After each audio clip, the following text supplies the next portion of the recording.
My name is Tito Azenga.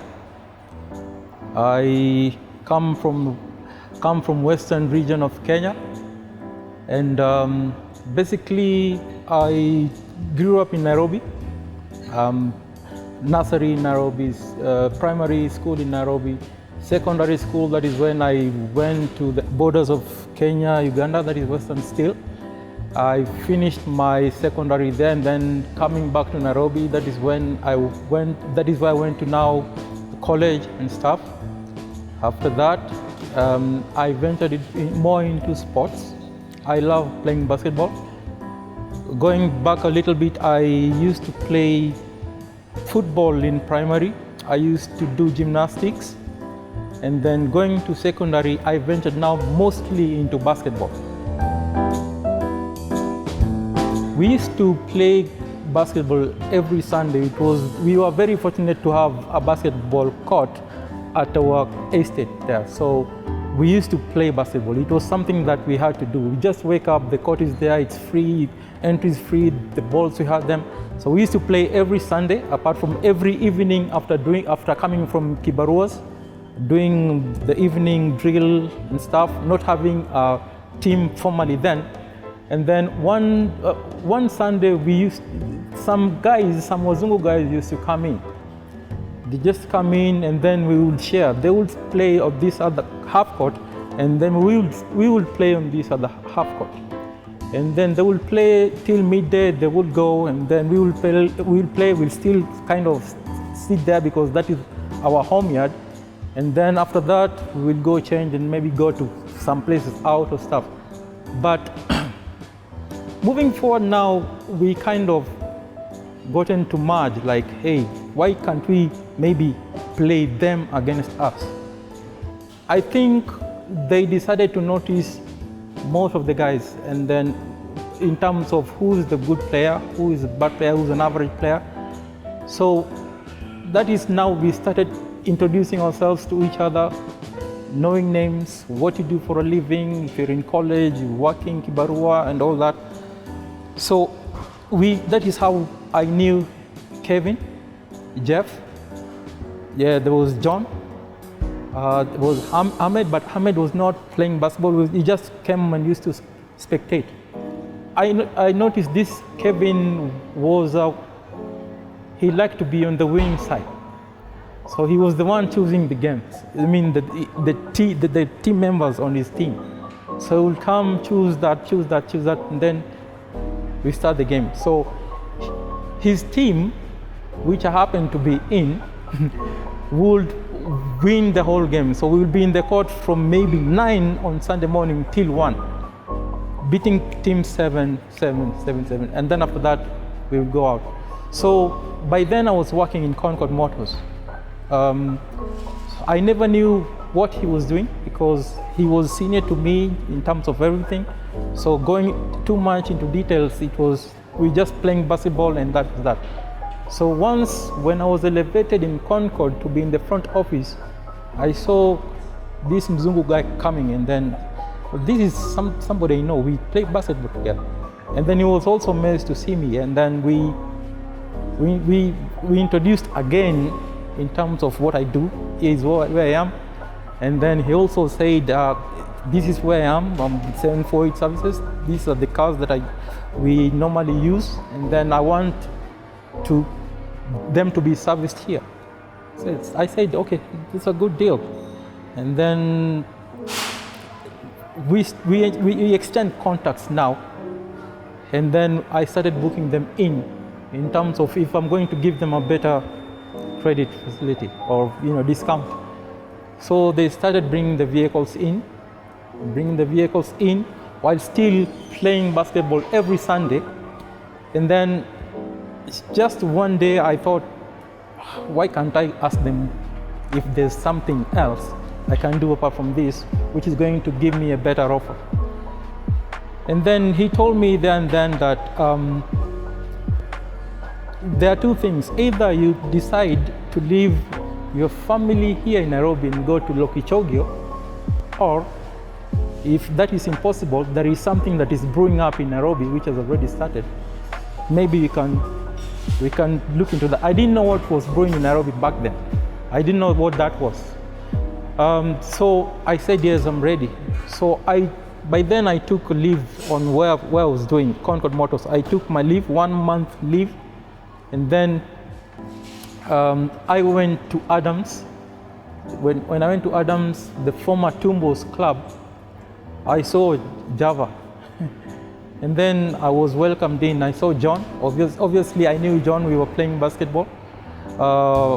Briefly, I didn't know him so much. So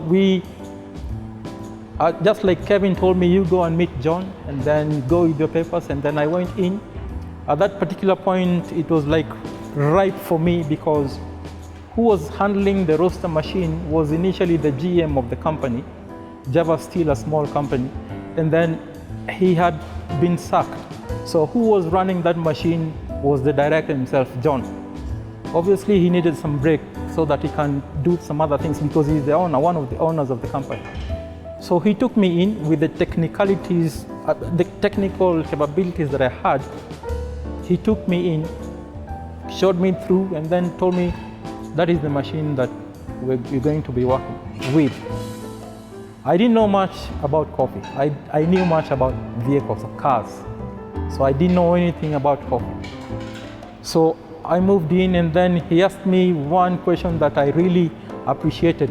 When do you want to start? Even if I gave him 2 weeks, that would have been okay. But because I was on leave on the other side, I said, let me just rest. I told myself, let me rest for 1 week, and then I'll start on the other week. So that means have a balance of 2 weeks leave on the other side, but now 1 week, let me just rest and then I start. So that is how I came into Java. The love of my life is a lady, and she's from Mozambique. She's not Kenyan.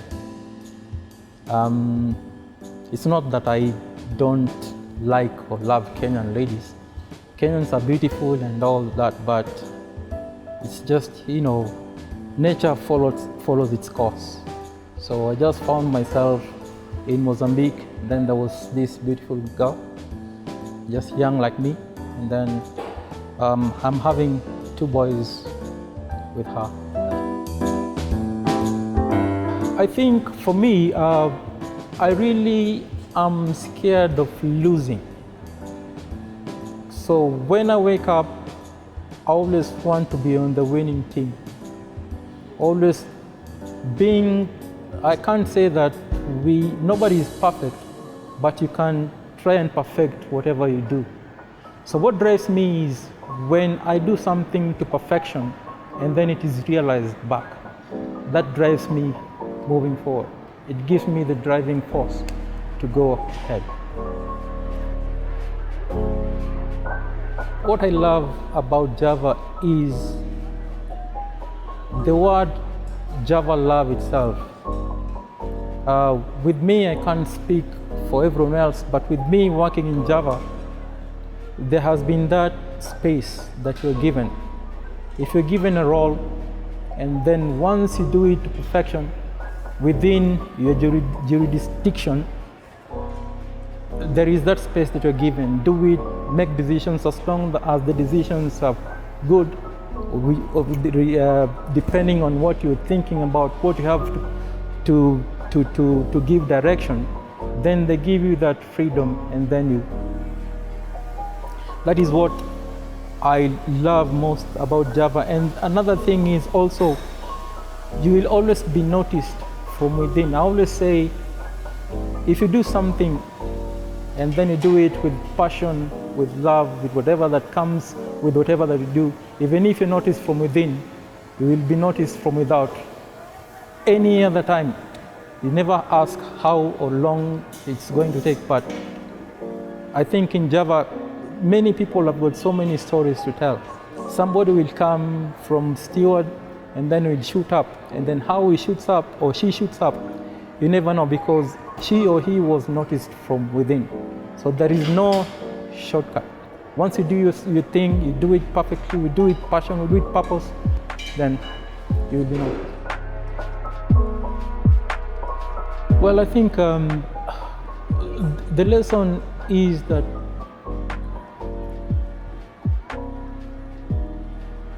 we always have to strive to be in the winning team. And then to be on the winning team is not just like sitting behind the winners of your team and then expect them to lift you up. You have to be on that particular winning team, also sharing the stake of what we're also trying to achieve with the rest of the group, teamwork.